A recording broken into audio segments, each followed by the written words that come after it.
Child health কেয়ারের একটা নতুন ভিডিওতে আপনাদের সবাইকে স্বাগত। আজকে আমরা জানবো একটা খুব প্রয়োজনীয় মেডিসিন বাচ্চাদের জন্য, যার নাম ক্ল্যাভাম।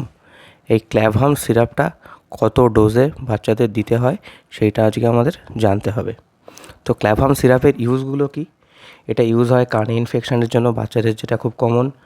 ব্যাকটেরিয়াল সাইনোসাইটিস, সাইনাসের ইনফেকশন হয় বাচ্চাদের, তার জন্য মাথা ব্যথা হয়।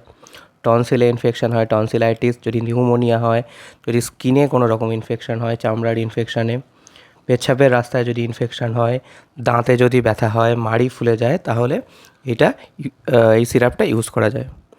তো এই সিরাপটার ইউজ করতে গেলে আগে জানতে হবে যে বাজারে কী কী স্ট্রেংথে অ্যাভেলেবেল।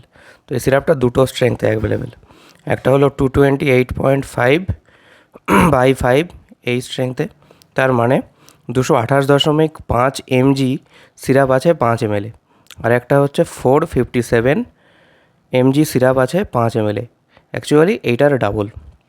এবার এই সিরাপটা দরকার বা এই ওষুধটা দরকার 40 to 45 mg per KG per day.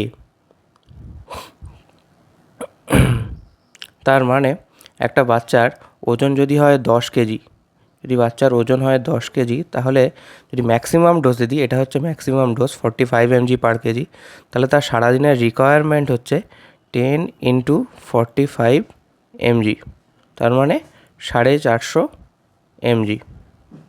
এটা কিন্তু সারাদিনে 10 কেজির বাচ্চার জন্য সারাদিনে ম্যাক্সিমাম ডোজে রিকোয়ারমেন্ট হচ্ছে 450 mg।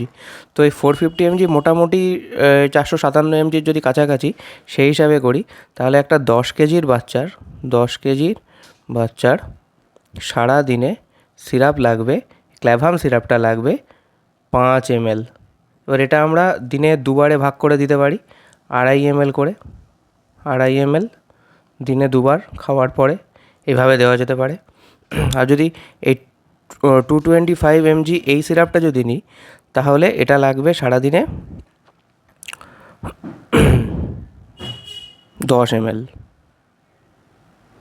সারাদিনে এই সিরাপটা 10 কেজির বাচ্চার জন্য লাগবে 10 ml। তাহলে এটাকে আমরা 3 ভাগে ভাগ করে দিতে পারি, যেটাকে আমরা বলি TDS। 3 ভাগে ভাগ করে দিলে মোটামুটি 3 ml করে দিনে 3 বার খাওয়ার পরে, দিনে 3 বার খাওয়ার পরে। এই হলো ক্ল্যাভাম সিরাপের ডোজ ক্যালকুলেশন। তো আমরা বাচ্চাদের তাহলে এইভাবেই ক্ল্যাভাম সিরাপ ইউজ করতে পারি বাচ্চাদের ব্যাকটেরিয়াল ইনফেকশানে। যদি চ্যানেলটি আপনাদের ভালো লাগে তাহলে লাইক, কমেন্ট, সাবস্ক্রাইব করুন। আর আরও যদি কোনো ওষুধের ডোজ আপনাদের জানার ইচ্ছা থাকে বা কীভাবে ক্যালকুলেট করতে হয়, তাহলে কমেন্ট সেকশানে আমাকে জানান। Thank you.